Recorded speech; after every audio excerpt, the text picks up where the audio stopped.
We installed this liner today. There's the city connection. See, there's a little bit of damage in there.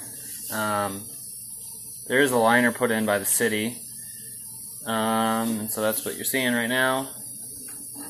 So we made sure to land short of that because we don't want it popping our cowl tube.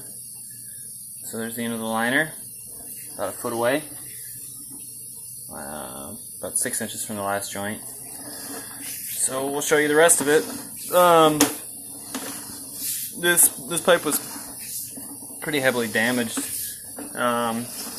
from about 20 feet to about 26 feet. There's about 3 sections of clay tile that was completely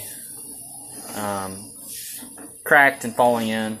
Pieces of clay completely compromised, and pending a collapse.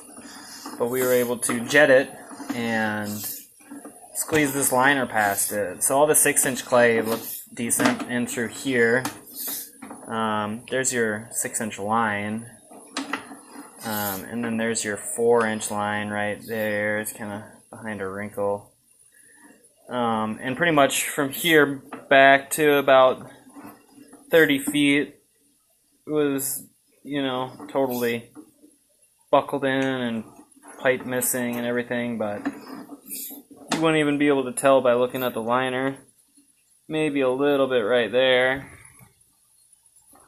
It's a little wrinkle, but other than that, it looks great.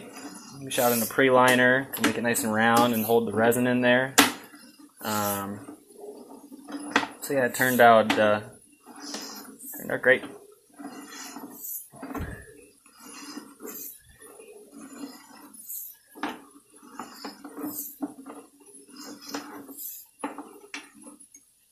There's the start of it.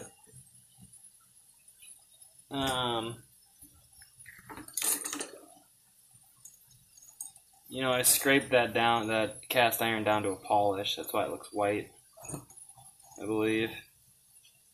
But yeah, it's kind of hard to see because it starts right after this inline clean out, about 6 inches. You can see there's hardly any apparent change in diameter, though there is. But it looks great. So there's the clean out we installed it through.